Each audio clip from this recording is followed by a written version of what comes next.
नमस्कार, India news Uttar Pradesh Uttarakhand देख रहे हैं आप। आपके साथ मैं हूं सुरभि तिवारी।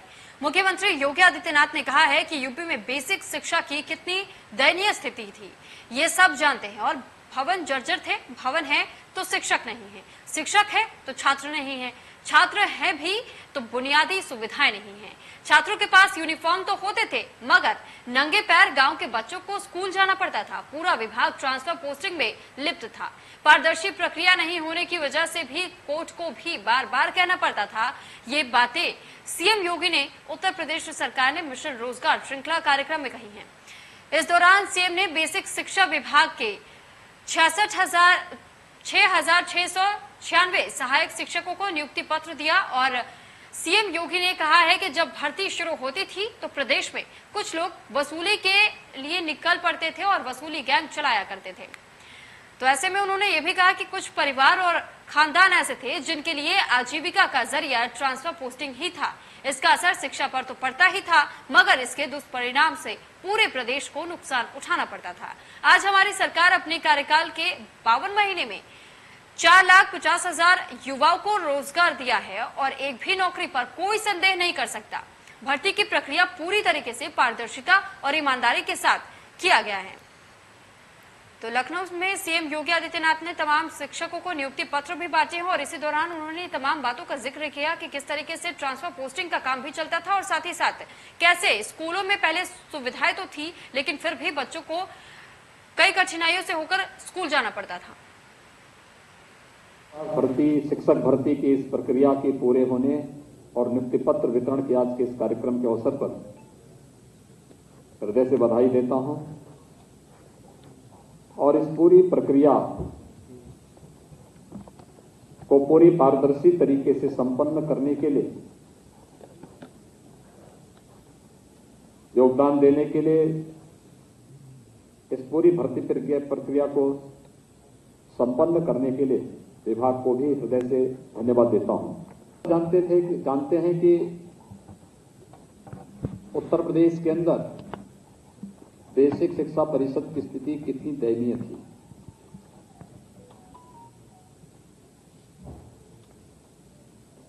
एक 1,35,000 से अधिक बेसिक शिक्षा परिषद के विद्यालय पूरे प्रदेश में थे, लेकिन उन विद्यालयों की स्थिति अत्यंत दयनीय थी।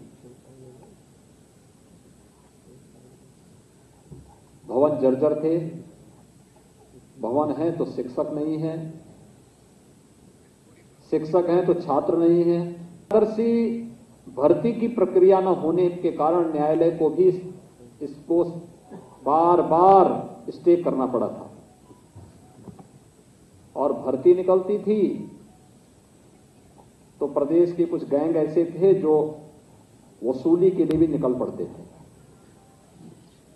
कुछ खानदान और कुछ परिवार ऐसे थे जिनकी आजीविका का जरिया हो गया था।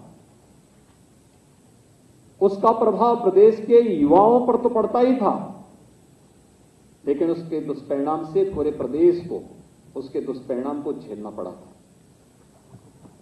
आज मुझे बताते हुए प्रसन्नता है जब हमारी सरकार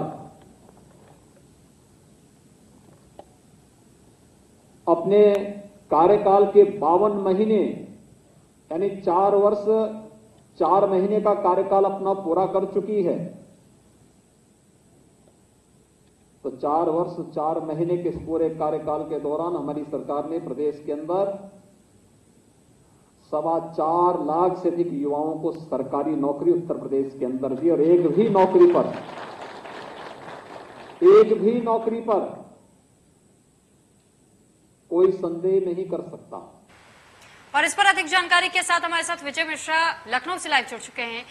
आपसे जानकारी चाहेंगे विजय कि जिस तरीके से नियुक्ति पत्र सीएम योगी आदित्यनाथ ने खुद बांटे हैं और जिस तरीके से सीएम योगी आदित्यनाथ ने यह भी बताया कि कितना बदलाव फिलहाल शिक्षा संस्थानों में आया है पहले के मुकाबले, तो ऐसे में क्या वाकई बदलाव जमीनी हकीकत के तौर पर देखने को मिल रहा है और किस तरीके के बदलाव अब पहले के मुकाबले आए हैं?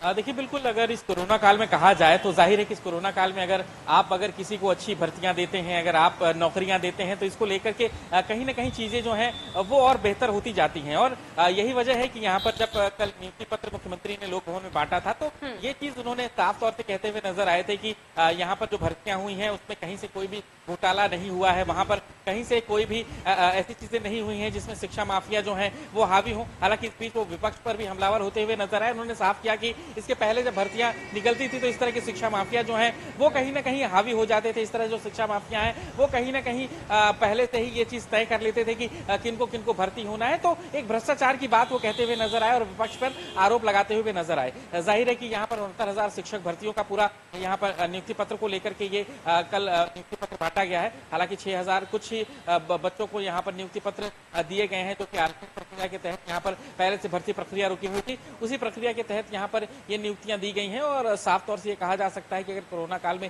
किसी भी नौकरी मिलती है, क्योंकि इस बीच देखा जाए तो ज्यादातर जिस तरह का बजट रहा है, जिस तरह की स्थितियां रही हैं, जिस तरह से लोगों की नौकरियां गई हैं, उसमें ये उन लोगों के लिए बेहतर है कम से कम कि जिन्हें जॉब्स मिल रही हैं, जिन्हें इस तरह की नौकरियां मिल रही हैं। तो ये कहा जा सकता है एक अच्छी पहल थी मुख्यमंत्री की तरफ से और साफ तौर से उन्होंने इस बात को लेकर के विपक्ष को निशाने पर रखा और यही वजह से वो एक कहते हुए नजर आए कि 4 साल 4 महीने गुजर गए लेकिन किसी भी भर्ती प्रक्रिया में कहीं से भी कोई भ्रष्टाचार नहीं रहा है। किसी भी भर्ती प्रक्रिया में हर चीज निष्पक्षता के साथ रही है, पूरी पारदर्शिता उन्होंने भर्ती प्रक्रिया में वो लेकर के आए हैं और यही वजह है कि इस चीज को उन्होंने कल जब नियुक्ति पत्र उन्होंने बांटा तो साफ तौर से वो इस बात को कहते हुए भी नजर आए हैं। ठीक, लेकिन विजय ये भी देखा गया कि जिस तरीके से भ्रष्टाचार का जिक्र यहाँ पर सीएम योगी आदित्यनाथ ने किया और साथ ही साथ ये भी निशाना साधने का काम उन्होंने किया है इनडायरेक्ट तरीके से कि विपक्ष का जब दौर था, जब सत्ता में विपक्ष थी, तब उस वक्त क्या कुछ दयनीय स्थिति थी स्कूलों की। साथ ही साथ जैसे स्कूल में जब बच्चे पढ़ने भी जाते थे, कहीं पर शिक्षक नहीं होते थे, कहीं पर बच्चों को वो तमाम तरीके की सुविधाएं नहीं दी जाती थी। तो ऐसे में साथ ही यूनिफॉर्म को लेकर भी सवाल उठाए गए थे। तो ऐसे में जिस तरीके की अभी बदलाव देखे जा रहे, इससे क्या विद्यार्थी और जो उनके अभिभावक है, क्या उनमें किस प्रकार की प्रक्रिया देखने को मिल रही है और माफ कीजिएगा किस तरीके की उनके तरफ से रुझान सामने आ रहे हैं, कैसा वो महसूस कर रहे हैं अब ये बदलाव देखने के बाद से? देखिए, इस बीच कोरोना काल में तो विद्यालय करीब 2 साल से बंद चल रहे हैं और जाहिर है कि कहीं न कहीं पढ़ाई की वो व्यवस्था पहले जैसी नहीं रही है, क्योंकि विद्यालय खुल नहीं रहे हैं और कोरोना संक्रमण काल में जैसी स्थिति रही वो किसी से छिपी नहीं रही। लेकिन ये जरूर है कि कल मुख्यमंत्री जी ने जब अपने भाषण के दौरान ये चीज़ उन्होंने साफ तौर से कहते हुए वो नजर आए हैं कि पहले से जो बदलाव है वो शिक्षा में दिखा है, पहले से जो स्थितियाँ हैं वो बदली हैं और जाहिर है कि शिक्षा को लेकर के सरकार ने काफ़ी मेहनत की है। शिक्षा को लेकर के वो चाहते हैं कि हर बच्चा पढ़ने जाए और जो पढ़ाई है वो उसमें वो मेहनत करे। और जो एक उत्तर प्रदेश को लेकर के जो अन्य प्रदेशों में एक धारणा बनी हुई है कि यहाँ के जो बच्चे होते हैं वो नकल करके ही पास होते हैं, तो वो धारणा से कहीं ना कहीं उत्तर प्रदेश निकले और यही वजह है कि शिक्षा को लेकर के लगातार सरकार काम कर रही है और जो टीचर्स वगैरह हैं वो भी अच्छे मानक और गुणवत्ता परक जो है वो लिए जा रहे हैं और इस बात का ध्यान रखा जा रहा है कि कहीं से भी कोई भ्रष्टाचार न हो, शिक्षा माफिया इस जगह पर हावी न हो, कहीं से भी शिक्षक जो रखे जा रहे हैं वो पैसे लेकर के न रखे जा रहे हो और इस बात को उन्होंने सुनिश्चित करते हुए नजर आए। ठीक विजय, बहुत धन्यवाद आपका तमाम जानकारी हम तक पहुंचाने के लिए।